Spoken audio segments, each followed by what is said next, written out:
पिता, पुत्र और पवित्र आत्मा के नाम में आमीन। जय मसीह की सभी को। मैं आकाशदीप मरांडी और आज हम पाठ पढ़ेंगे 18 जून बुधवार का 11वां सामान्य सप्ताह, संत मार्क और मार्सिलियन। पहला पाठ 2 कुरिन्थियों अध्याय 9 पद संख्या 6 से 12। इस बात का ध्यान रखें कि जो कम बोता है वो कम लूनता है और जो अधिक बोता है वो अधिक लूनता है। हर एक ने अपने मन में जितना निश्चित किया है उतना ही दे। वह अनिच्छा से अथवा लाचारी से ऐसा ना करे, क्योंकि ईश्वर प्रसन्नता से देने वाले को प्यार करता है। ईश्वर आप लोगों को प्रचुर मात्रा में हर प्रकार का वरदान देने में समर्थ है, जिससे आपको कभी किसी तरह की कमी नहीं हो, बल्कि हर भले काम के लिए चंदा देने के लिए भी बहुत कुछ बच जाए। धर्म ग्रंथ में लिखा है, उसने उदारता पूर्वक दरिद्रों को दान दिया है, उसकी धार्मिकता सदा बनी रहती है। जो बोने वाले को बीज और खाने वाले को भोजन देता है, वो आपको बोने के लिए बीज देगा, उसे बढ़ाएगा और आपकी उदारता की अच्छी फसल उत्पन्न करेगा। इस तरह आप लोग हर प्रकार के धन से संपन्न होकर उदारता दिखाने में समर्थ होंगे।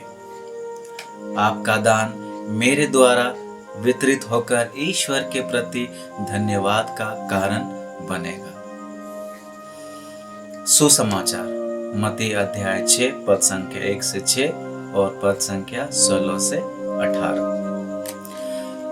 सावधान रहो, लोगों का ध्यान आकर्षित करने के लिए अपने धर्म कार्यों का प्रदर्शन ना करो, नहीं तो तुम अपने स्वर्गीय पिता के पुरस्कार से वंचित रह जाओगे।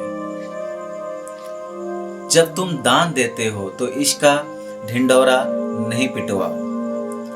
ढोंगी सभागृहों और गलियों में ऐसा ही किया करते हैं, जिससे लोग उनकी प्रशंसा करें। मैं तुम लोगों से कहता हूं, वे अपना पुरस्कार पा चुके हैं। जब तुम दान देते हो तो तुम्हारा बायां हाथ यह न जानने पाए कि तुम्हारा दायां हाथ क्या कर रहा है।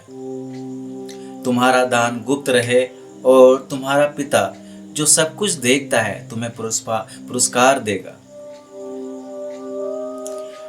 ढोंगियों की तरह प्रार्थना नहीं करो। वे सभागृहों में और चौकों पर खड़ा होकर प्रार्थना करना पसंद करते हैं, जिससे लोग उन्हें देखें।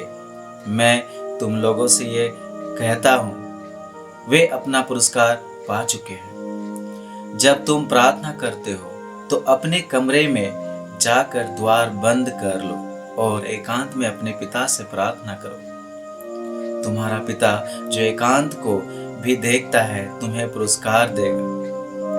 ढोंगियों की तरह मुंह उदास बनाकर उपवास नहीं करो। वे अपना मुंह मलिन बना लेते हैं, जिससे लोग ये समझे कि वे उपवास कर रहे हैं। मैं तुम लोगों से ये कहता हूं, वे अपना पुरस्कार पा चुके हैं। जब तुम उपवास करते हो तो अपने सिर में तेल लगाओ और अपना मुंह धो लो, जिससे लोगों को नहीं, केवल तुम्हारे पिता को जो अदृश्य है ये पता चले कि तुम उपवास कर रहे हो।